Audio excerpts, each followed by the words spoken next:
بسم اللہ الرحمن الرحیم۔ السلام علیکم ورحمۃ اللہ وبرکاتہ۔ امید ہے تمام سامعین ناظرین بخیر و عافیت ہوں گے۔ آج ہم اپنی کتاب شرح قائد کے سبق نمبر 25 کو پڑھتے ہیں۔ ہمارے سبق کی ابتدا والبصر کی عبارت سے ہوگی اور ہمارا سبق الی الخیشوم کی عبارت پر مکمل ہوگا۔ آئیے سب سے پہلے اپنے آج کے سبق کی عبارت کو دیکھتے ہیں۔ بسم اللہ الرحمن الرحیم۔ والبصر وہی قوۃ مودعۃ فی العصبتین المجوفتین اللتین تتلاقیان ثم تفترقان فتؤدیان الی العینین تدرک بها الازواء والالوان والاشکال والمقادیر والحرکات والحسن والقبح وغیر ذلك مما يخلق اللہ تعالی ادراکها فی النفس عند استعمال العبد تلك القوة والشم وهي قوة مودعة في الزائدتين النابتتين في مقدم الدماغ الشبيهتين بحلمتي الثدي تدرك بها الروائح بطريق وصول الهواء المتكيف بكيفية ذي الرائحة إلى الخيشوم۔ آئیے اب اپنے سبق کا ترجمہ کرتے ہیں۔ والبصر اور حواس خمسہ میں سے دوسرا حادثہ بصر ہے۔ بصر وہی قوت وہ قوت ہے جو رکھی گئی ہے فی العصبتین ان دو پٹھوں میں، المجوفتین جو کھوکھلے ہیں، اللتین تتلاقیان جو آپس میں ملتے ہیں یعنی مقدم دماغ میں، ثم تفترقان پھر وہ جدا ہو جاتے ہیں، فتؤدیان پھر وہ دونوں پہنچتے ہیں، الی العینین آنکھوں تک، تدرک بہا ان کے ذریعے ادراک کیا جاتا ہے، یعنی اس قوت باصرہ کے ذریعے ادراک کیا جاتا ہے روشنیوں کا، رنگوں کا، شکلوں کا، مقداروں کا اور حرکات کا، والحسن خوبصورتی، والقبح اور بدصورتی وغیرہ کا، جس کے ادراک کو مما یخلق اللہ تعالی ادراکہا جس کے ادراک کو اللہ تعالی پیدا فرما دیتے ہیں بندے کے اس قوت کو استعمال کرنے کے وقت۔ والشم اور شم وہ ایسی قوت ہے جو رکھ دی گئی ہے۔ تیسرا حادثہ یہ شم ہے، اور شم ایک ایسی قوت ہے جو رکھی گئی ہے فی الزائدتین ان دو گوشت کے ٹکڑوں میں جو مقدم دماغ میں اگتے ہیں، النابتتین جو اگتے ہیں یا اگے ہوئے ہیں دماغ کے اگلے حصے میں، الشبیہتین جو مشابہ ہیں پستان کے دونوں سروں کے، تدرک بہا اس کے ذریعے ادراک کیا جاتا ہے بوؤں کا، روائح بوؤں کا ادراک کیا جاتا ہے، بطریق وصول الہواء المتکیف اس ہوا کے پہنچنے کے ذریعے جو متصف ہوتی ہے بو والی چیز کی کیفیت کے ساتھ، الی الخیشوم ناک کے بانسا تک۔ آئیے اب اپنے سبق کی کچھ تشریح دیکھتے ہیں۔ سب سے پہلے آج کے سبق میں قوت باصرہ، اس سے پہلے سبق میں حواس خمسہ میں سے پہلی حص یعنی قوت سمع کا ذکر ہو چکا ہے۔ دوسرے نمبر پہ قوت باصرہ، تو یہ دیکھنے کی صلاحیت اس کو بیان کر رہے ہیں۔ تو اس کے لیے اللہ نے ایسا نظام بنایا ہے کہ دماغ کے اگلے حصے سے دو کھوکھلے یعنی جوفدار پٹھے اس طرح نکلتے ہیں کہ آگے چل کر دونوں قریب ہوتے جاتے ہیں اور پیشانی پر پہنچ کر یعنی بھووں کے ملنے کی جگہ پر جہاں ناک کے اوپر دونوں بھویں ملتی ہیں اس جگہ پہ دونوں پٹھے اس طرح ملتے ہیں کہ دونوں کا جوف ایک ہو جاتا ہے، یعنی ایسے ملتے ہیں کہ اندر سے جو ان کا خالی حصہ ہے وہ ایک ہو جاتا ہے۔ اس ملتقا کو مجمع النورین کہتے ہیں۔ اس میں دیکھنے کی قوت رکھی گئی ہے اور یہیں سے روشنی دونوں آنکھوں میں پہنچتی ہے۔ اس کی حکمت کیا ہے؟ اس اجتماع سے نور میں قوت پیدا ہوگی، نیز اگر کسی ایک پٹھے کو شروع میں کہیں کوئی آفت پہنچتی ہے تو آنکھ معطل نہیں ہوگی۔ بعض حضرات کہتے ہیں کہ اس کی حکمت یہ ہے کہ مرئی یعنی جس چیز کو دیکھا جا رہا ہے وہ ایک دکھائی دے، دو دکھائی نہ دیں، جیسے بھینگے کو ایک چیز دو دکھلائی دیتی ہے۔ ماہرین یہ کہتے ہیں کہ اعصاب جتنے ہیں سب کے سب بے جوف ہیں، یعنی اندر سے کھوکھلے نہیں ہیں، اور روح اپنی لطافت کی وجہ سے ان میں نفوذ کرتی ہے، جیسے سورج کی روشنی پانی میں نفوذ کرتی ہے۔ البتہ انسان کے پٹھوں میں سے صرف آنکھ کے دونوں پٹھے کھوکھلے ہیں، جس میں حکمت یہ ہے کہ روح نورانی کا معتد بھی حصہ اس اجوف کے ذریعے دماغ سے آنکھوں تک پہنچ سکے۔ اس بات میں محققین کا اختلاف ہے کہ جب یہ پٹھے دماغ سے نکل کر بہوں کی درمیانی جگہ پر آپس میں ملتے ہیں تو پھر کراس آنکھوں تک پہنچتے ہیں، یا دائیں طرف والا پٹھا دائیں آنکھ میں اور بائیں طرف والا پٹھا بائیں آنکھ میں پہنچتا ہے۔ اس میں محققین اور ماہرین کا اختلاف موجود ہے۔ بعض کہتے ہیں کہ کراس چلے جاتے ہیں کہ دائیں طرف والا پٹھا بائیں آنکھ میں اور بائیں طرف والا پٹھا دائیں آنکھ میں پہنچتا ہے۔ تو درک و بہا اس قوت بصر کے ذریعے ادراک ہوتا ہے اضوا روشنیوں کا۔ اضوا ضوء ان کی جمع ہے بمعنی نور اور روشنی۔ ضوء اور نور دونوں مترادف ہیں۔ الوان رنگوں کا، الوان لون کی جمع ہے، لون بمعنی رنگ، یعنی رنگ جسم کی ایک صفت ہے۔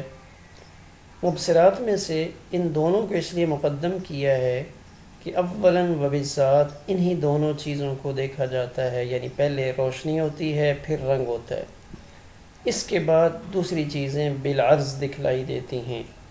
والاشکال، اشکال شکل کی جمع ہے۔ شکل وہ حیت ہے جو مقدار کو حاصل ہوتی ہے احاطے کے اعتبار سے، خواہ وہ محیط ہو یا وہ محاط ہو۔ مقدار وہ کم متصلہ جو کار الذات ہو، جیسے خط، سطح، جسم تعلیمی وغیرہ، جس کو ہم طول، عرض، عمق سے تعبیر کر سکتے ہیں۔ اسی طرح حرکات یا حرکت ان کی جمع ہے۔ حرکت کا پتہ بھی قوت بصر سے چلتا ہے۔ حرکت کسے کہتے ہیں؟ هي الخروج من القوة إلى الفعل على سبيل التدریج، وہ بالقوہ سے بالفعل کی طرف منتقل ہونا ہے آہستہ آہستہ۔ حسن اور قبو ان دونوں کا ادراک بھی قوت بصر سے ہوتا ہے۔ حسن اور قبو جو مدرک بالعقل ہیں وہ یہاں مراد نہیں، یعنی کچھ حسن اور قبو ان کا تعلق عقل کے ساتھ ہے، جیسے کسی کے اندر صفت کمال کا پایا جانا، یا کسی کام کے اوپر ثواب و عقاب کا مرتب ہونا، یا کسی بات پہ مدح اور ذم کا مستحق ہونا۔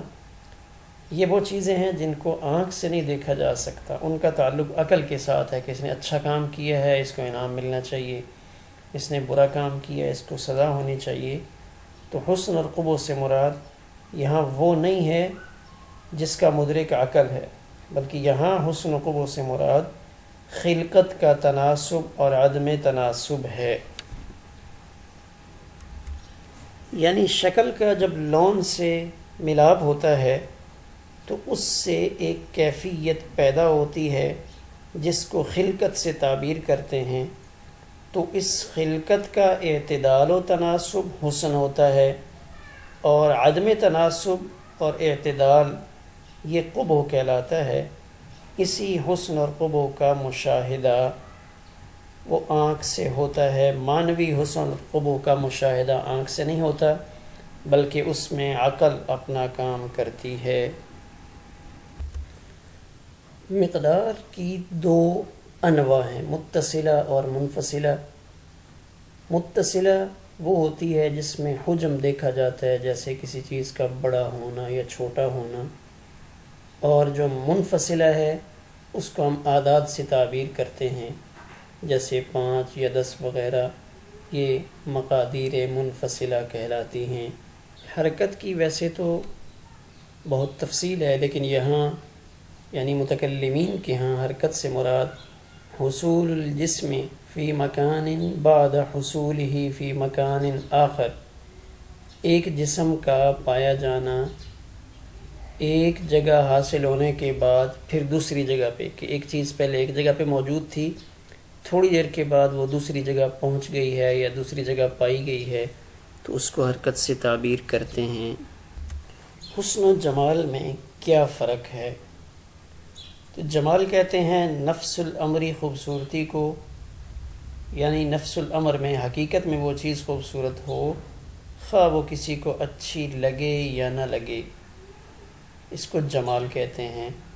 اور حسن کہتے ہیں اچھا لگنے کو، اب چاہے وہ فی نفسی خوبصورت ہو یا نہ ہو، جیسے لیلا اور مجنوں کا معاملہ ہے کہ وہاں اچھا لگنا یہ والا معنی مراد ہے۔ نفس الامر میں خوبصورتی ہو یا نہ ہو تو یہ حسن اور جمال میں فرق ہے۔ قوت شامہ، حواس خمسہ میں سے تیسری قوت قوت شامہ ہے، یعنی سونگھنے کی قوت۔ تو اس قوت کو اللہ تعالیٰ نے دماغ کے اگلے حصے میں گوشت کے 2 ٹکڑے ایسے پیدا فرمائے ہیں جو سرے پستان کی مثل ہیں۔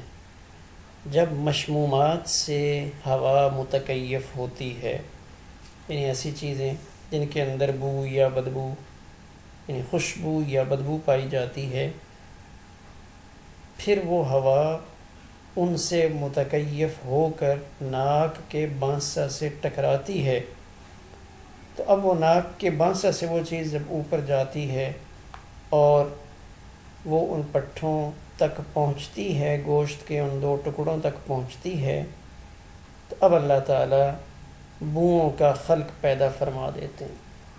خوشبو اور بدبو ان دونوں پر بو کا لفظ بولا جاتا ہے، جس سے یہ پٹھے محسوس کرتے ہیں، جو اچھی ہو اسے خوشبو سے تعبیر کرتے ہیں، اور جو ناپسندیدہ اور نامناسب ہو اس کو بدبو سے تعبیر کیا جاتا ہے۔ تو اس کا مرکزی مقام خیشوم ناک کا بانسا ہے، یہاں سے یہ ہوا جو متکیف بوؤں کے ساتھ ہوتی ہے وہ اوپر جاتی ہے۔ تو محققین یہ کہتے ہیں کہ انسان کی ان قوتوں میں سے، یعنی حواس خمسہ میں سے کمزور قوت شامہ ہے، جو تھوڑی دیر میں یعنی 3 سے 4 منٹ میں یا اتنی دیر میں اپنا کام کرنا چھوڑ دیتی ہے۔ جیسے ایک آدمی کسی بدبو والے مقام پہ چلا جاتا ہے یا ایسی جگہ پہ رہتا ہے جہاں بدبو پھیلی ہوئی ہوتی ہے، تو تھوڑی دیر تو وہ محسوس کرتا ہے، پھر وہ سمجھتا ہے کہ بدبو ختم ہو گئی ہے، حالانکہ وہ بدبو ختم نہیں ہوتی، بلکہ اس کی قوت شامہ وہ 2 3 4 5 منٹ کے بعد کام کرنا چھوڑ دیتی ہے۔ پھر لوگوں کے اندر فرق ہے، کچھ کی قوت شامہ بہت حساس ہوتی ہے، ہلکی سی بو کو بھی یا خوشبو کو محسوس کر لیتی ہے، اور کچھ کی قوت شامہ ضعیف ہوتی ہے۔ بہرحال محققین کے مطابق قوت شامہ جلدی ختم ہونے والی قوت ہے، جو چند منٹ میں اپنا کام چھوڑ بیٹھتی ہے۔ خیشوم کو اللہ تعالیٰ نے کیوں بنایا؟ تو اللہ تعالیٰ نے قوت شم کو خیشوم کے ذریعے اذیت سے بچایا ہے، ورنہ اس کے بغیر جو روائح قویہ ہیں، یعنی جو طاقتور قسم کی ہوائیں بو والی یا خوشبو والی دفعتاً پہنچ کر اس کو معطل کر سکتی تھیں، یعنی ایسا نہ ہوتا اچانک یہ پہنچتیں تو وہ گوشت کے ٹکڑے جو یہ کام سر انجام دیتے ہیں ان کی کارکردگی متاثر ہوتی، تو اللہ تعالیٰ نے اس کو اچانک حملے سے بچانے کے لیے خیشوم کو ایک محافظ بنایا کہ خیشوم کے ذریعے سے وہ زر رائحہ، وہ بو والی چیزیں وہاں تک پہنچتی ہیں۔ رائحہ، رائح کا مؤنث ہے بو، اس کی جمع روائح اور رائحات آتی ہے۔ زر رائحہ بو والی چیزیں۔ ہمارا آج کا سبق اسی پر مکمل ہوا۔